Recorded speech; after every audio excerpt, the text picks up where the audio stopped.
and it started this like whole discussion about just who he is and Yeah. what he means, etc. And so when we decided to try to promote it through this podcast, we thought, well, why don't we use clips of his show to Oh, sort of be okay. the through line for it. And so I'd love to show you a clip. I'll flip Okay. my laptop around, but I'd love to show you a clip and just kind of tell me what you're thinking about, what you Okay. remember, and just anything that comes to mind as you watch this. All right. Okay. Sure. So let me flip this around real quick, and you'll be able to hear it this way. Okay. Probably without the headphones, it's a little easier for Oh, you. gotcha. Yeah. A ver, un grito, raza.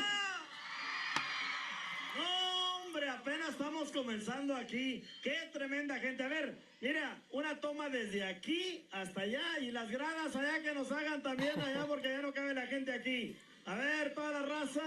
Do you recognize Ahí this están clip? en cámara, ahí van las Yes, cámaras para absolutely. I allá, mira, remember para it allá, very para ver vividly. allá, It's in todas las cámaras Tamaulipas. allá. It's one of the border towns Allá están en to Ciudad Mier, aquí Texas vamos and allá um, todavía.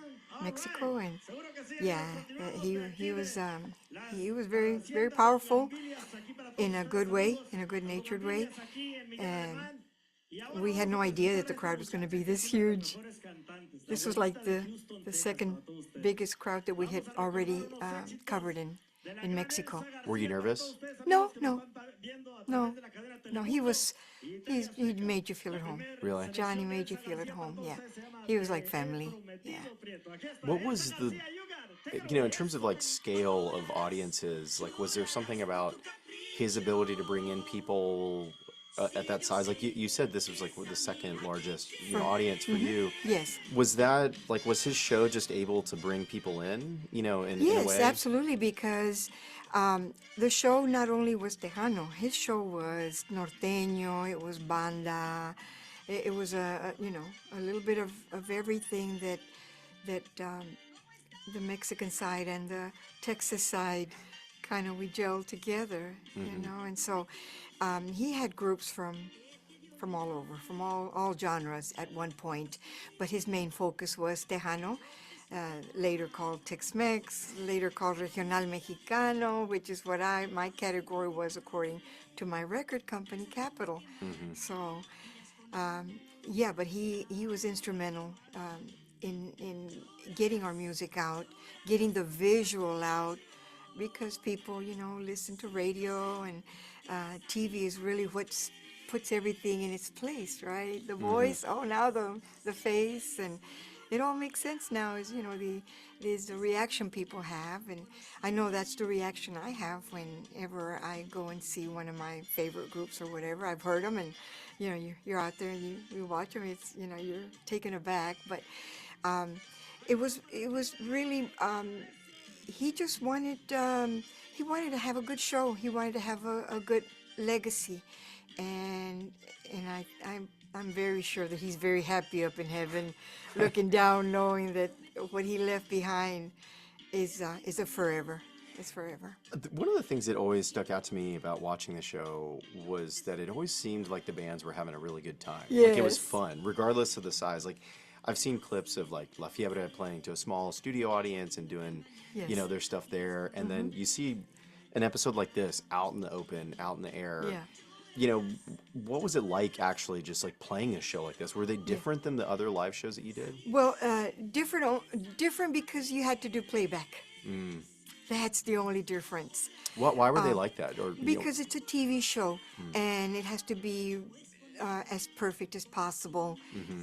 in the electronic side and the mixing side, and easier for his producers and engineers to put it all together once they put it out into the airwaves and the TV waves. And um, I don't recall ever doing one of his TV shows with audiences, out Hmm. as a Like an draw actual like this. live? Yeah. Yes, we never did that I recall.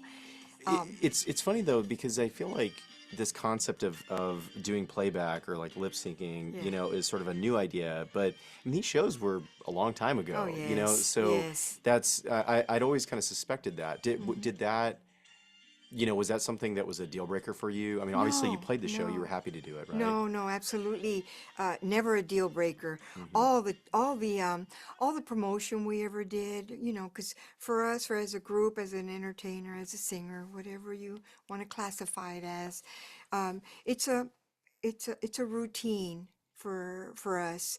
You record your music. Well, first of all, you search and you do your homework and you find the right songs, and you put your own arrangement to it, and you go and record. Well, guess what? Now you turn it over to your record company, and they, give the final approval. They select the final photo that goes on the cover. We didn't have control over that back then. But so then now they put out the product. Now it hits the radio. So now what? Right? Hmm. We have to, as a group, go and promote it. So the record companies take us from radio station to TV station, and we do our promotion, and that's how people get to know you and put the face to the voice. And then the promoters start calling, and hey, we'd like to bring you to, Florida. We want to bring you to Michigan. We want to bring you to Illinois, California. We covered it all. We went everywhere. We were very blessed. We were in a time and place where I have to say that in my life everything has fallen into place the way it's supposed to. Hmm. I never set out to do this and to look for fame, to look for popularity or anything like that. Um, but I always felt that, the planets had to be aligned, had to have been aligned, because that's how the magic happens. The stars are there, the universe is on your side, and so these big recording companies came in at the time that Selena and I were just barely, making our little steps, and I was around, I believe, before Selena, Hmm. because I recorded, if I remember right, I think I recorded like 5 or 6 albums before I got my first international hit, which is Ya Te Vi. Hmm. And so that tells you that, it takes a lot. Hmm.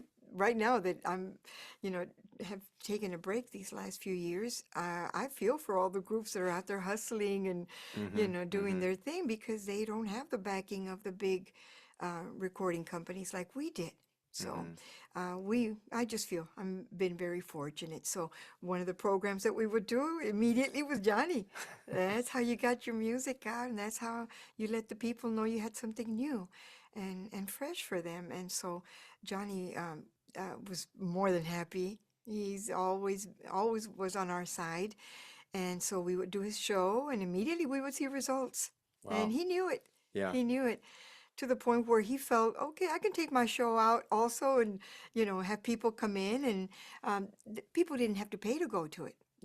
All these Oh, they crowds you were all see. free? Yes, Oh, wow. yes, and so that was a big plus. Yeah. Then that his notoriety went up, his respect went up, and he was just international. He was international.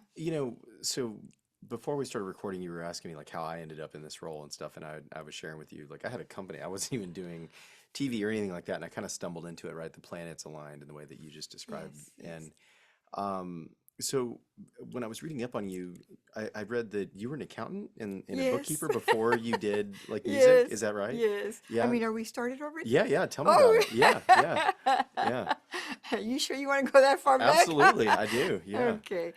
Well, if we take it back a little bit further than that, I got married at 18. Back then, during my generation, um, it was expected. You finished high school, there was not this thing about, oh, you're going to college. It just didn't happen. Back then, there was still some some roadblocks keeping us from succeeding and becoming, professionals, and, further educated in the college realm.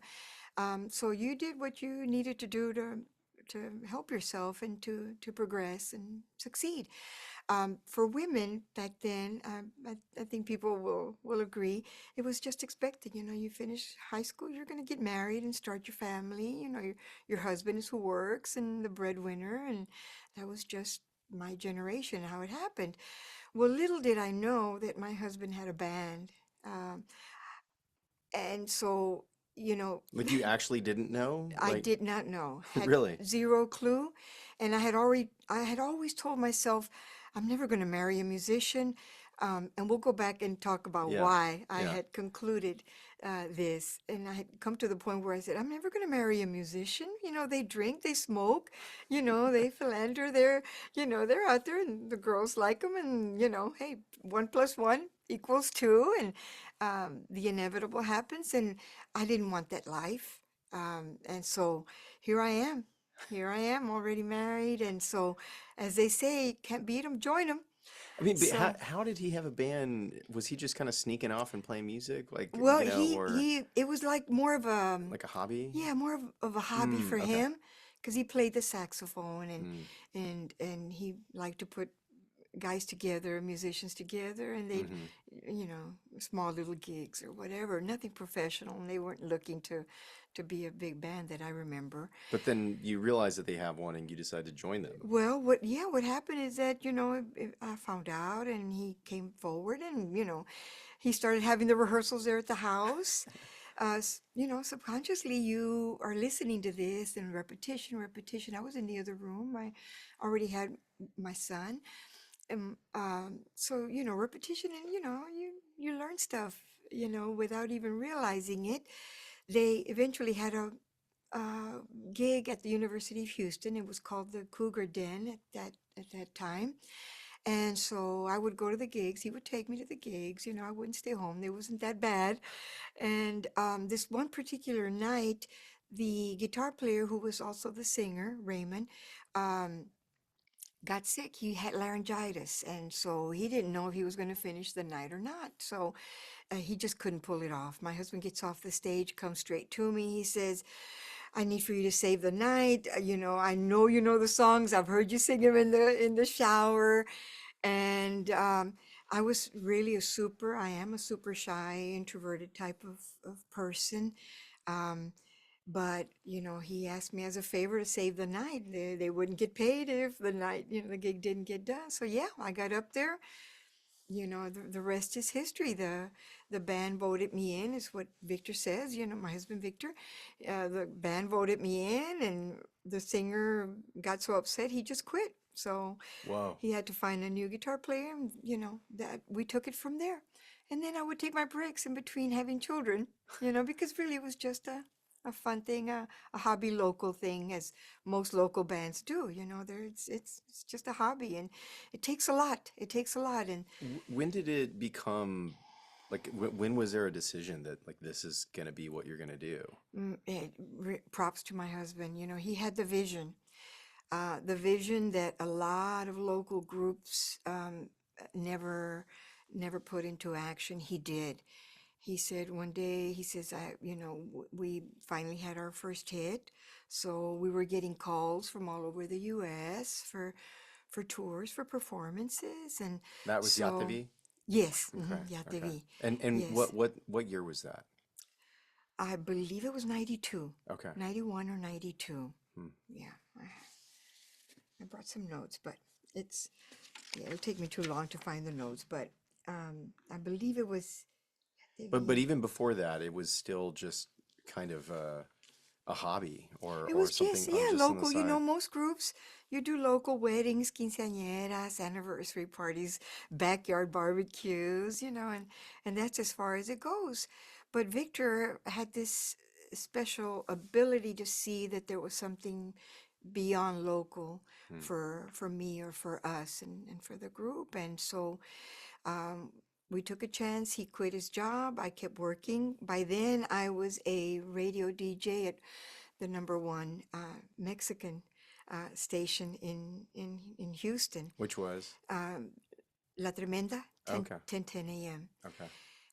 I started out at KYST, which was the first 24-hour, 7 days a week, All Tejano FM. Hmm. So I started there on the morning drive with Jaime, and so you know, it was a really fun time. You sort of just, you know, glided into the idea that you were DJing. Like, how did you end up on the radio? Was that Okay. also just a function of you being a musician suddenly? It's really interesting. If we have time, Yeah, please. let me Yeah. go back then.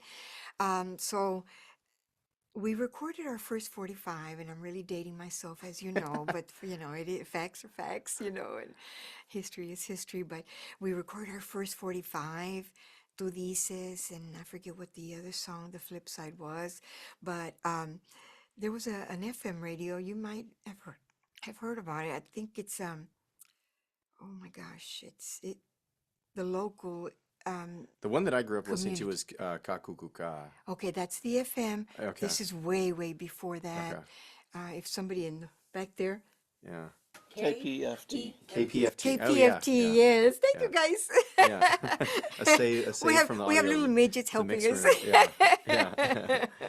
Yeah. Yes, KPFT. So at that moment, there was these two guys, Gordy and Jumpin' Jazz, that had 1 hour, and they would play old school Tejano. They're old school guys, they would play old school Tejano like Little Joe and Mm-hmm. Alfonso Ramos and Ruben Ramos. And so um, we took our little 45, they invited us, "Hey, bring us your latest song. We heard you had a song. And so we took this 45 and they played it.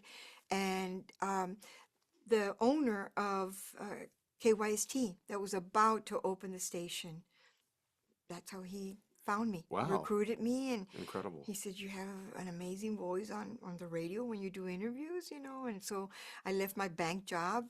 I started out as a payroll clerk at First City National Bank back in 75. And so from there, I jumped to payroll supervisor, and then I jumped to financial analyst. And so I left my job. I was very successful there at the bank, left my job and took a chance in radio, something I had never ever done in my life. I had to learn the instrumentation, the what it all entailed. But I'm a quick learner, Mm-hmm. so I had learned so much from my mom. And if we have time, I love to share some beautiful things about her and her musical history. So I started radio, and then I started to learn how to do commercials, and the whole Mm-hmm. thing. You've done Mm-hmm. this, so you can relate. And so I was there about a year and a half, and then they started running short on money, and they still owe me money, by the way. um, That's a good accountant. Yeah. oh yeah, Didn't lose track. you don't forget. Mm-hmm. It was over $4,800 that they owe me. So hey, Mm. guys, Yeah, if you're out there. yeah, if you're out there, I could still use it. But anyway, so I always saw things as a stepping stone. Why cry over spilled milk type of thing, right? You move on. Mm-hmm. While I was there, I get this magical call from the program director of La Tremenda, the number one local AM Mexican, 100% Mexican. Mm. Keep in mind, KYST was bilingual, Mm-hmm. so I could jump back and forth. And even though we were very good at our Spanish, my mom never let us forget our Spanish, how to speak it and write it, and the pronunciation was very important to her. Mm-hmm. So I did this sign of the cross, and I said, here we go.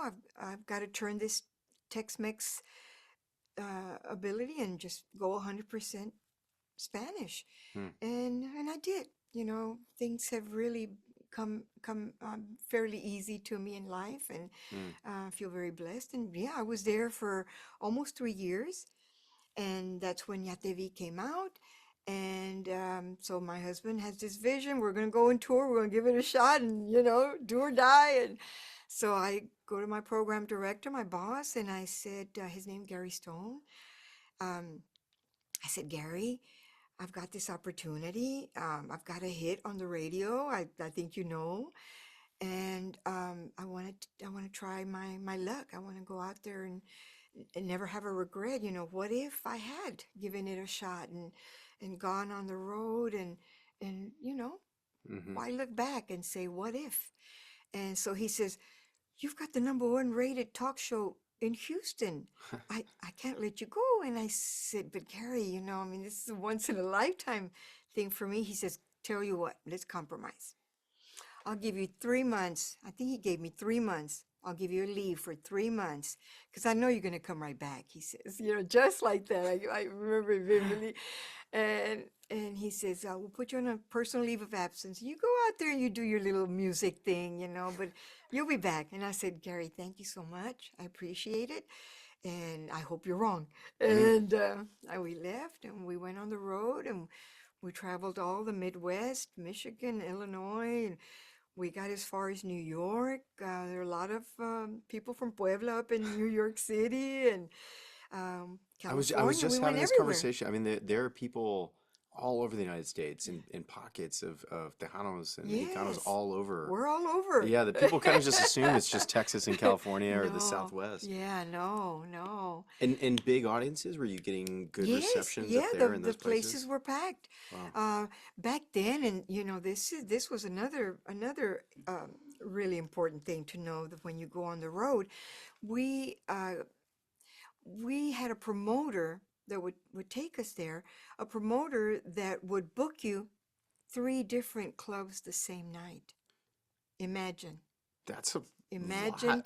I mean, just getting on the band, getting like loading in the and out. stamina. Yeah. You're right. I mean, to go up there and give everybody the best for an hour, and then jump in a van and head to the next club, and you do another hour there. Life was so different back then. Huh. You don't even find that happening anymore. But yeah, that's we went through that phase of our Was that musical something that career. you think was unique to Tejano music, or was that No, happening in a lot no, of no, the genres? Mexican and Oh, Tejano. okay. Mexican and Tejano, because our promoter handled the Mexican groups as well. Got And it. they went through the same struggle. They went through the Interesting. same. Well, I guess the question is like, were rock bands doing that too, or was that just something I that was don't somewhat think so. unique I've to the never heard Mexican? rock bands do that. Interesting. Yeah, I'd never I've heard that, but never heard that's that. intense. Yeah, it was very intense. I mean, the thing that sticks out to me is, I remember talking to we spoke earlier this season to the to a couple bandmates from Girl in a Coma, which is a punk band based Yes, out girls. of San Antonio, Yeah. and they were sharing how kind of not little that they understood, but just they were playing music, and it just the success kind of it didn't just fall in their lap, but it was just like, we're just here to play music, right? Yeah. The business stuff is Yeah. kind of over there. Yes. But it seems like over and over, you and Victor both seem to have been very much in tune with the business opportunity side of this. Like, Yeah. to what extent do you feel like your experience as an accountant and working at the bank like inform that? Because I feel like a lot of creative musicians don't. They're like, I don't want to deal with the business. Right. Like, leave it over there. I Yes. just let me play. Yes. And y'all seem to be chasing the opportunity, like the business opportunity and all of that. Yes. Is But that I true? think it wasn't really a we. Mm, It wasn't really a we. It was a Victor. It was a Victor mm, thing.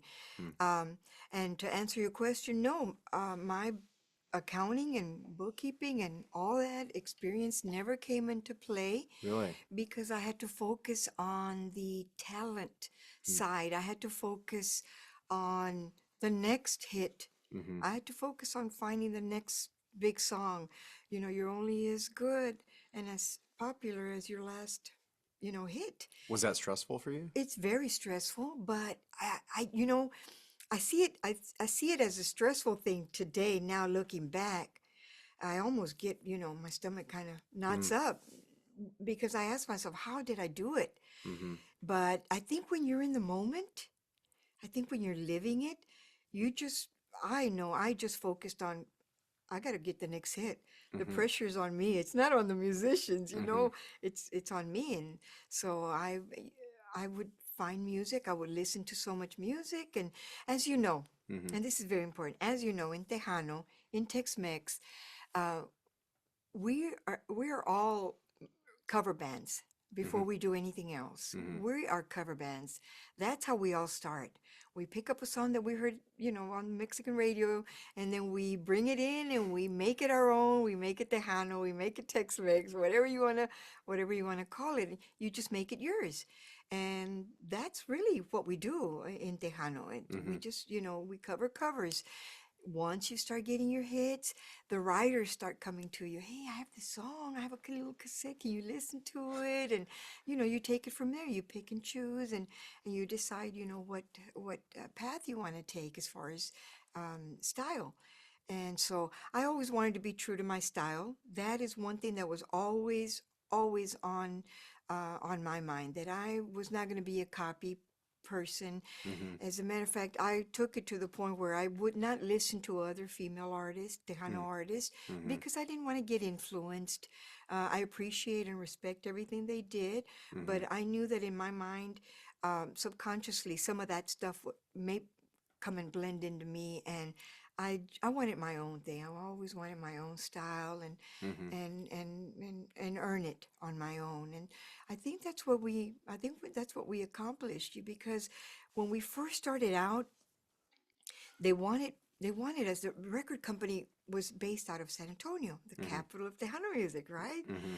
And so at first they tried to impose um, the engineers and the studios of San Antonio, and I fought it. I mean, Bobby I talked about that a fought it. lot, that like the San Antonio sound is very distinct from Very, the Rio very. Grande. I mean, and Houston had its own sound too, Yes, right? the Like, Valley has its mm-hmm. own. Mm-hmm. Laredo has its own. Yes, Mm. yes, it's very different. But if you go and you you know go and you record, you're going to get engineers that are used to doing their Tejano sound, and I didn't want that. I respected it. I loved it, but I wanted the Elsa Garcia sound. What did you like? What would you define as your sound? Like, what are the things that kind of stick out to you that differentiate you If you from anybody? listen to a Tejano, you know, Mm-hmm. and you listen to Elsa, you'll know Mm-hmm. immediately, almost immediately, Mm-hmm. the difference. There's a My mix of horns in particular that I Well, we feel like. started out with horns. Yeah. We started out with horns Mm-hmm. very early on, Mm-hmm. um, but it was hard to travel with horns. Yeah. So by that time, I think Mas and several other groups had come into the picture, and they brought in the synthesizers, the organs and the organ sound. And so we already had a keyboard player, but I forget what the name of the keyboard was back then, but it was a different style. The synthesizer had more of a, sustainable Mm-hmm. notes, whereas the others, were piano, and they were rhythm and chords and all that. But so we already had that, and he picked up a synthesizer, and later on, much later on, after we removed the horns, we brought in the accordion. And that's where we really, really found ourselves, because me being originally from Monterrey, Mexico, we had been raised listening to nothing but norteño music, Mm. nothing but norteño, and it's very different from Tejano. How much of your So, life did you spend there in Monterrey? oh, a year and a half Mm. was it. We Oh, you were just immigrated. born there, but the We influence. immigrated, Were yeah. your Well, parents because my mom would mostly? send us back to the ranch, my grandfather's ranch in Papagayos, Nuevo León. She would send us back during the summers, and we would go to the local school, because she wanted us to make sure that we learned the Spanish and how to read it and write it. So that's why we are really good at our Spanish. Most all my siblings were all really good in our Spanish, and so that fast forward is what helped me at La Tremenda, right? Because my Spanish just came, and it just flowed. And but yes, getting back to the sound, it's a development. You get into the studio, and I started playing. Okay, let's put the accordion here. Let's put synthesizer here. And you just play with it, and eventually it becomes the norm, to where your musicians, going back to the studio for the next album, they know what they got to do. I had a really, really badass band. I'm telling you, I have to brag, because they were all amazing, amazing, amazing. To what extent? I mean, you've given Victor a lot of credit for really helping push this along in the early stages. I Hmm. mean, but this was like his band. This was his Hmm. thing that he was doing, over here. And you know, how were those dynamics once you became really the focus of the band, and it wasn't like a named band. It was you, Yeah, right? yeah. Well, back Was then we were Ash Wednesday. okay. And before that, my husband's was cannabis, Okay. sativa. Uh-huh. He just picked these really great, Yeah. When did different the names. shift from Ash Wednesday to Elsa become I think a it went thing? from Ash Wednesday to All American Band, and then after that is when it became the Elsa Garcia band. Okay. And then after that, it was just Elsa Garcia. Was it ever like was there horse trading, like you going in and saying like, hey, can we make this band about me? Was it really him being like, No, it was just a natural transition. hmm, At this point, Victor was taking the reins on the management side and mm-hmm, the logistics and that whole thing.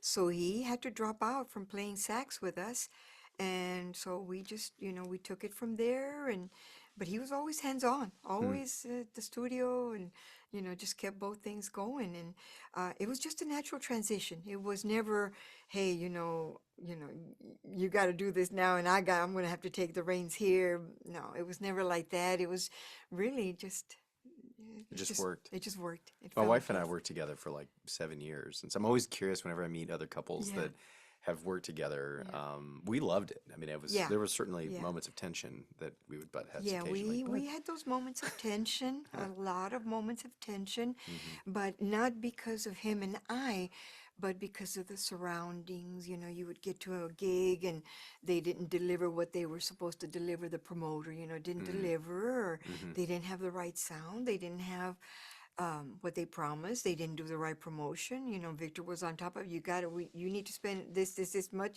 on promotion. That's, how we have to get the crowd out, and you get your money, we get ours. And so these promoters thought, oh no, these artists, they've got a hit on the radio, we'll just bring them over and they'll bring in the people. It doesn't work that way. hmm. Everything goes hand in hand. And so, yeah, we would have our differences of that, because now, how do we pay the group? How do we pay the band? How do we get back home? There were times where we had to borrow money for gas to get back home. So, yeah, all those things added stress to Vic and I, but um, we worked through it. And, by the grace of God, here we are. This year we're celebrating our 52nd anniversary. That's So, awesome. yeah, but it wasn't easy, but it was beautiful. One of the subjects that I've brought up with people a lot is just this idea that I think a lot of people perceive Tejano musicians and Tejanos just generally as like mostly just being into that type of music. But Yes. if you go and you talk to really any number of the musicians, they've all had a lot of other influences that are outside of Tejano music. And so I'm curious, like, what you mentioned that your parents were musicians. Did they play norteño? What did they? No, What my was mom their? was a singer. Okay. My mom was a singer. She played a little bit of guitar. She knew a few chords. What did she sing in particular? Um, Regional Okay. with Mm-hmm. norteño Mm-hmm. and mariachi. Okay. Yeah, she toured with Vicente. She toured with Las Really? Hermanitas Huerta. Yeah, back then what they called caravanas, where they would put all these artists together, and they'd take them from town to town to town to town. So, yeah, she was very fortunate, had those great opportunities too. But Did she ever get to see you perform? yes, a lot, Yeah. a lot. Is she Yeah, still around? no, my mom Yeah. passed away going on 2 years Oh, I'm in sorry to hear April. that. She was a What did she beautiful think of your soul. career? Oh no, she was ecstatic. She was by my side the whole time. She went on tour with me. She was in the studio with me every record. I needed to have her there, and uh, my siblings and I sometimes talk about this, and we all kind of feel like she lived vicariously through me, because um, I get emotional.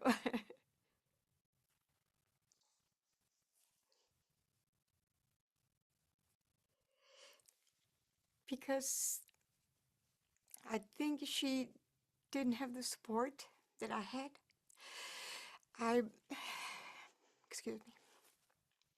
I think she just didn't have the right husband that believed in her like my husband believed in me, and um, so that's why I feel that she lived through me things that she would have loved to live, but life is life. But yeah, Do you feel like you were able to, we're shame on you, JB. I'm a curious person.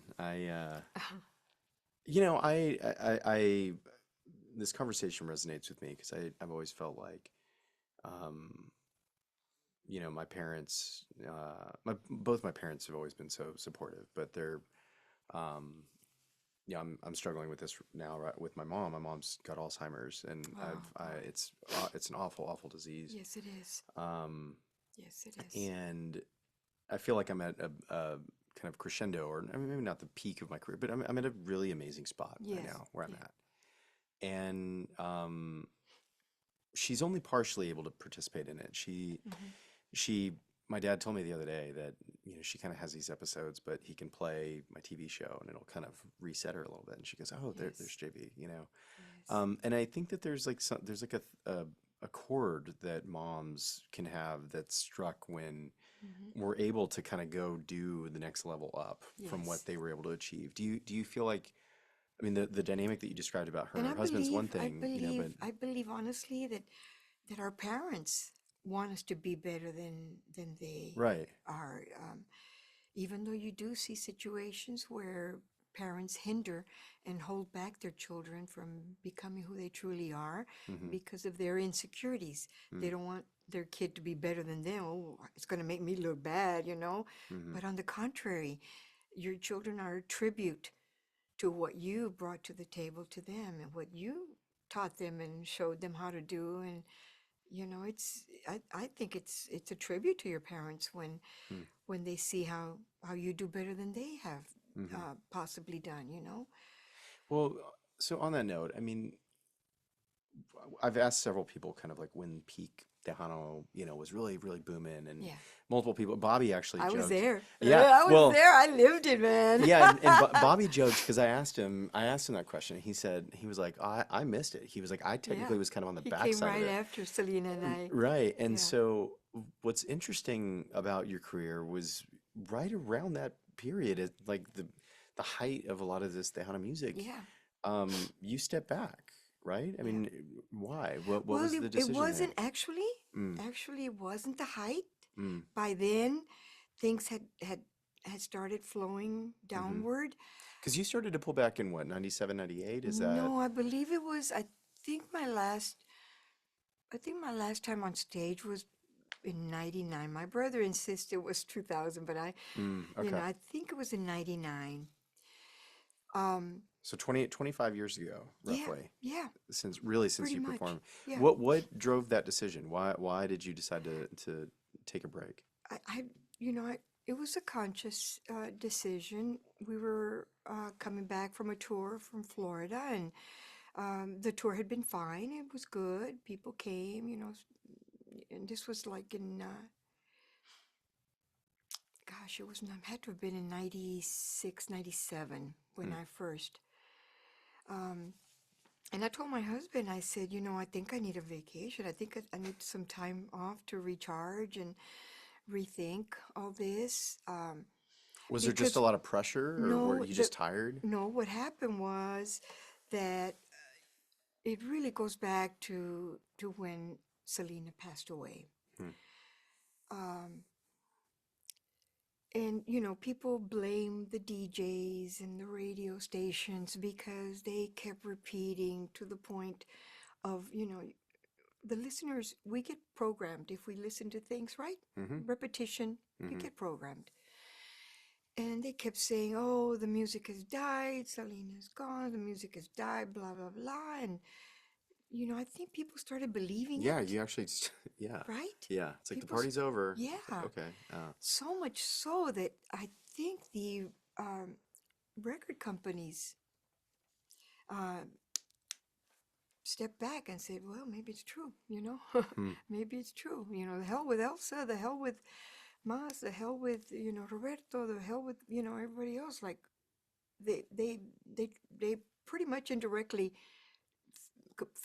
tried to finish our careers, try Hmm. to end our careers. Could you feel that just, as you were working? We felt it because when we were doing, when we were touring Texas, we could see that the amount of people, Mm-hmm. and I'm being honest, the amount of people started, going down and down and down, and we were coming up short with paying the band members, and Hmm. eventually, one by one, they said, I think I'm gonna get out, I think I'm gonna, you know, uh, stopped playing or whatever the reason was. I don't recall, but most of that stuff happened directly with Victor. Um, but yeah, I told him, I said, Bev, I think I need to recharge, and so we took a couple of weeks off and we just never went back. Hmm. Never It went was as back. easy as that. It was that easy. It's always been that easy, Did you miss it? you know. I think I did, honestly, JB, because I did go through, and I had this conversation with Elida. Elida's Uh-huh. retiring this year. Mm-hmm. I had this conversation with Elida at her birthday. We got together and took her for her birthday this last year, um, and that's when she told us. We knew before anybody else. And she says, I'm going to retire, Elsa. And I said, you can't do that, girl. I said, you can't do that. You're at the height, of your career. You're doing so well. You're doing amazing. I said, you've got Grammys, you've got, gold records, etc. And, I've got gold records too. But I told her, I said, you can't do that. You better think long and hard, And so I mentioned to her, she says, well, what should I expect? And I told her, I said, well, you can expect to be in bed for a few weeks, Hmm. feeling sorry for yourself, feeling all type of emotions. Why did I do this? Did I do the right thing? What do I do now? That was my biggest question. What do I do now?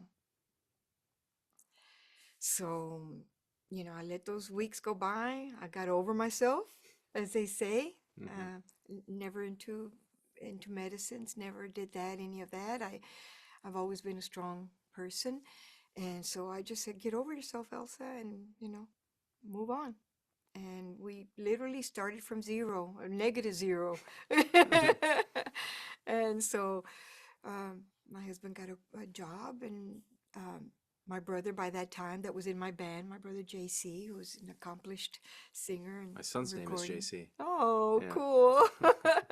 JV, Yeah, JC. JBJC. That's cool. By this time, he was working at the opera house. What is the name of the opera? Houston Grand Oh, Opera. Houston Grand The Opera. Houston Grand Yeah. Opera. He was working there. Huh. Um, and so they had a position as a receptionist, JB.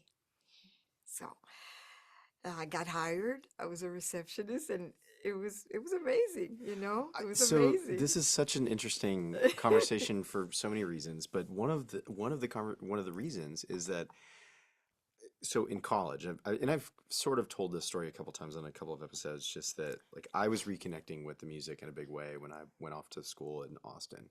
I grew up in LaPorte. My parents spent the weekends at El Dorado Ranch. They were friends with Wow. Mario Anzaldúa and like all and, Yeah. and so they were All the very kind promoters of and active club and owners. and so I took this step away from the music, and then in the early 2000s I'm like getting back into it as an adult and listening to it, and I'm bouncing around to the different websites of the different musicians, and some of them are a lot like online and some aren't. I'm looking up like culturas and trying to find like what's Dee doing these days, or Yes. what's so and so doing, and Right. what's Shelly Latta is up to, etc. Mm-hmm. And I've wondered this exact scenario, like Yeah. where did everybody go, Yeah. right? Like, did everybody make enough money that they don't work anymore, or they like go No, find that'll other? never happen in Tejano. Yeah, That'll and so never this is happen. fascinating to me. It's in Tejano, you don't see millionaires. Hmm. You don't even see anyone close to being a millionaire. Um, when Selena passed away, I mean, this is public information. She had 73 or 70 something thousand in her bank. Mm-hmm. That's the whole picture right there. Look how Mm-hmm. successful she was at that moment. Sell out, the Astrodome twice for the rodeo, all, successful gigs. That's what she had in her bank. What like why do you Because just it, kind of assume it's going to keep coming and you spend it? Is it just no, there wasn't the money well, there in I the guess same way? everyone has their own individual reason, Mm-hmm. right? Uh, Ours was that, you know, w- you pay the musicians, and Hmm. you had to go out and hustle and do gigs, and sometimes do 4 a week, and you got to pay musicians. Instruments break, equipment breaks. That's a given. The equipment thing, Mm-hmm. every weekend something broke. Hmm. So there was always that unexpected expense. So um, it just and everybody's situation is different. I don't know, I mean, For it's hard you, to save. It's hard to save. for you, one day you've got gold records, you're playing these shows, Hmm. and you're kind of seeing things like scale back. You decide I'm going to take a break, Yeah. and the next you're a receptionist Yeah. at the Grand Opera House. Yeah. What was that like navigating that, just mentally and personally? I mean, how did you feel about all that? I never, I never put thought into it. Hmm. I never go deep into stuff. Hmm. I just do what I need to do at this moment, at this time and place in my life. Hmm. That's it. That is it. My children, and now putting, food on the table. Hmm. So from there, I think I went to, gosh, I forgot what I did after. Oh, my sister is has a big position at a bank. Back then it was Banamex, and she really pretty much is the one that saved us all. She hired all of us, different phases of our life, and so uh, my sister Lynn had already worked there. My brother JC had already worked there, a couple of cousins, and so she brought me in as the uh, assistant to the main guy there. And but it was going to be a simple job, just the guy was an independent manager. His name was Arturo. He was a very independent manager. He did his own letters. I didn't have to do any of secretarial kind of stuff, mostly bookkeeping. And so, yeah, then the bank closed, and I was the last man standing there. I was the last person that, locked the doors and then moved on and became a realtor. In the interim, went to study and I became a realtor. Got my license, had my license since I believe it's 2006, I believe, or 2007, and started doing real estate. And I did well in real estate, but it wasn't what I wanted to be doing because people were coming to me because of my name. Hmm. And they weren't coming to buy houses. They wanted Mm. to come and Just meet. yes. Hmm. And so it was very distorted to me. And so I didn't want that. Hmm. I didn't want that. It was like you were done with the public life, like Yes, close that door, move absolutely. on. Absolutely. Interesting. Absolutely. Absolutely. And so, yeah, and I'm not ungrateful. I'm very grateful that Yeah. people remembered and people, wanted to take a picture or an autograph. I'm very grateful, believe me. I'm the most grateful person you'll find in this industry, but it wasn't what I wanted. I You had still gotta already make a moved living. on. Yeah. I had Yeah. already moved on, right? Yeah. And yeah, promoters and everybody never stopped calling. Hey, can you come do this gig? No, I'm out. And so we put our three children through college. All three graduated because that was our main goal. My husband and I, from day one, our children are going to go to college. We didn't have that opportunity, and no one to motivate us and tell us how important it was to take that next big step. I said our kids are going to do it, and yes, two of them did it all on their own financially. My daughter Sarah went to UT, graduated from UT Austin, Hmm. and she got a full scholarship. So, we had a beautiful life after music. So, it wasn't fast forward, 25 years that, we keep getting the calls and, you know, we finally, my brother and my sister took me to lunch and convinced me that it was time. So that was going to be my next question. I mean, I'm a month ago. I'm this podcast comes out. We thought it was going to be this little kind of side thing we were doing to help kind of explore Tejano music and Yeah. promote this documentary. And I get a message that you, I think, had either just played or were about to play your first show in a In, long in time. Monterey. After 25 years, we hit one of the biggest stages in Monterey. How did that Um, go? uh, Sold out to capacity. I believe the records there, including standing room, was over 25,000 people at the Arena Monterrey. 25 years later, Yeah, you bring in yeah, 25,000 people yeah, in Monterey. yeah. What did that It feel was, like for you? it was surreal. That's all I can say. It was surreal. It was all types of emotions flowing, you know, all I asked God was, please just let me sing, be able to sing. Was it like riding a bike? I mean, did you just get Yes, back on it and yes. it was like nothing had happened? Well, you know, the performance part, yes. It was like, you know, I hadn't skipped a beat. But getting to that point from the moment that I said yes to my brother and my sister, yes, let's move forward Hmm. and let's accept this, you know, and Lynn right away formed the team and my brother took care of the outfits, and my brother-in-law Jesse, who's my drummer for years, took care of, you know, the music side, the band side, the musicians, and along with Mike Garcia, my ex-brother-in-law. And so building to that day was tough because here in this beautiful place is where I came to listen to my vocals and see if I still had it, yes or no, you know. And that was going to be the determining Oh, so it wasn't moment. even really a given that you'd be able to. They Right, of convinced you to course. do it, but you still wanted to just come and see, Absolutely. does my voice In work the back anymore? of my mind, yes. Huh. I even asked him, I said, I don't even know if I can sing. I mean, yeah, I can sing happy birthday to my kids and I my was gonna grandkids, say, you know? outside of the shower in your car, had you sung much in No, 25 years? no, Wow. no, nothing public, nothing. No, everything was just, you know, little parties. How many records were you selling back in the 90s?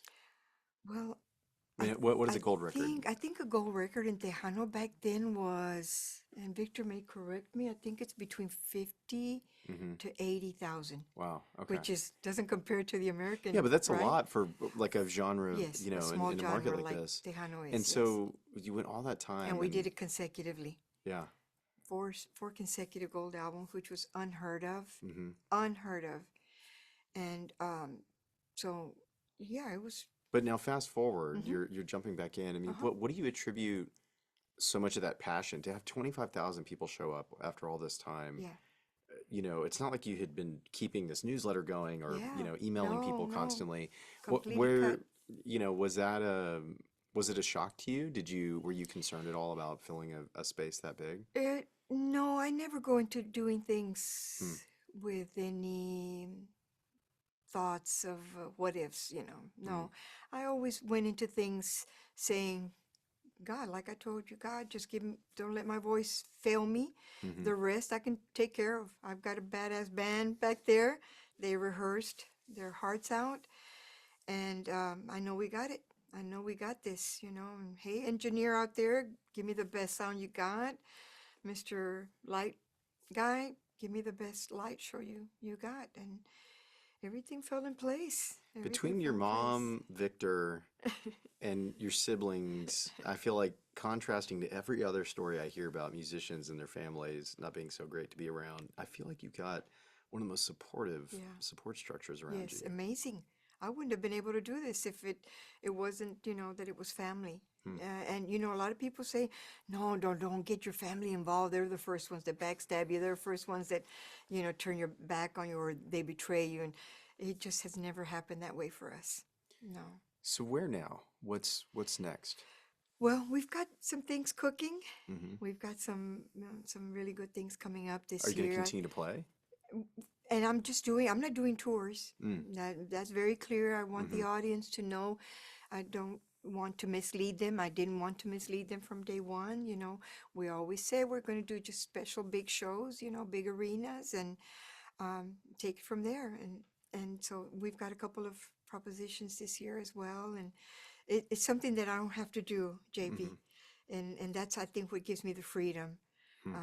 to do my best, is that I don't have to be doing this, but I'm doing it because I love it, and because the fans never left me. They always in contact, you know, through social media. When are you coming back? When, you know, when are you gonna put out some music? You know, and I just felt bad. It just weighed so heavy on me that I think everything, again, the planets aligned. My brother and my sister came to me. We did it, and we put it out there, and it was a success. And that's all I wanted. I just wanted it to be worthwhile for everybody, not just me. So You're coming back into a very, very different industry in that, a lot of there have been artists who have kind of just stuck it out and have been just out grinding and yeah, playing the small, yeah, much smaller venues and things like yeah, that. And then you've got yeah. these newer bands that are more classified as música mexicana and less kind of pure play Tejano. Hmm. And, do you feel like that's changed your perspective on what you want to do? Like, do you want to try to change the way that you record or play? Do you still want to kind of stick to what you did back before you took the break? Yeah. Where's your head at creatively? In my head is where I left off is where I would pick up. Hmm. I'm not going to compromise. I'm not going to do what everybody else is doing. It's never been my nature. I could never do that organically. There's just no way. It has to be what I feel and what I believe has been a hit in the past. Hopefully it'll be hit, I'm in a time and place where it can hit again. Hmm. Um, I don't have any plans on recording right now, but it's not off the table because it's really an exciting thing to do. It's really an exciting thing to do, but at the same time, you've got to pick the right music. Hmm. That's really key. That's what That, Bobby said. He's like, hmm it's not enough to just play. It's got to Yes, be a great song, absolutely, something that really hooks people. absolutely, Hmm. absolutely. And when I heard those people singing my songs after 25 years, that's just unbelievable, JB. I mean, I still, really, it's really still surreal for me how we pulled it off and how the people. I mean, it's really amazing. It's really amazing what happened to me in 2024. I mean, you've been on break for 25 years, but I mean, our our kids laugh. You've been on our Saturday and Sunday playlist. They know if Tejano's playing. Really? Yeah, if Tejano's gonna Oh, play in our house, it means one of two things. Either we're gonna cook in the backyard, or we're about yeah. to clean. One of the two. So, Yeah, and sounds familiar. yeah, and I holler and say, ask our Google Home or our Siri Yeah, to yeah. play the Tejano playlist, and the kids, depending upon the time of the day, they know they're Eh. cleaning or dad's about to go open a beer Oh, and wow. make some fajitas. So, That's awesome. That's um, beautiful. And well, see, that's what we need. hmm That's what we need for, the parents to pass this small genre of music that is so unique, so different, and so beautiful, that pass it on to the next generations. I mean, you're doing a you're doing a bad thing, by not passing it on because it's part of our culture. I'm from Mexico, and my culture is still ingrained in me. It doesn't hmm take away from loving norteño music, regional music. I live here now, and so this music is what surrounds me, and it's the music that I always loved, and yeah, you've got to pass it on to the next generations. We still have little Joe, as you know. We have hmm little Joe. We have Ruben out there hustling. That's amazing. They've never stopped. hmm That, I mean, that's a tribute to Tejano music, that they never faltered, they never swayed, um, they never changed the path that they were on with respect to Tejano music. They stayed true to Tejano, and that's what I want to do. I just want to stay true if I record anything. What do you want to be remembered as? Well, I don't know. Because you've had just a, I I mean, your don't know. I career don't. and I everything don't. is. I don't ever I feel think like it's about it's that. simplifying to call you musician because you've done so much. Well, I've never really put thought into it. Possibly, maybe saying someone who never gave up and Hmm. always looked forward, not backward. Um, I mean, that's all I can come up with. It's nothing philosophical about it. It's just truthfulness. Hmm. I cared about what I did, and I did it the best that I could, and um, try to pass that on to my children. Well, thank you so much for taking the time You're today. so welcome. This was Thank this you. was so fascinating, and I never know which way these conversations are going to go. Sometimes Max Baca gave me a really great like kind of just history on the music, and then Ah, Bobby and I, it was like a little political and yes, all over the place and stuff. yes, So this was a yes. really fun discussion. So I appreciate you I taking the time today. appreciate you so much more, and I hope that people will continue to follow your podcast. It's I Me think too. I think it's very fascinating. I think it's very interesting, Thank you. and I hope they will keep following you as well. And I hope you grow. Thank you. Thank you. Yeah, my parents and my suegros, they love I never really tell them who I'm interviewing, and then Uh, afterwards I'm like, guess who I just hung out with? And they're like, who? And I'll send them a phone. They're like, what? You know, so, that's so cool, yeah, right? It yeah, feels good. yeah, Feels good. yeah. So, well, awesome. Well, yeah, thanks so much for the time, Yeah, and thank you, JB. yeah, I'll be following along. So All right, we'll be out there. cool.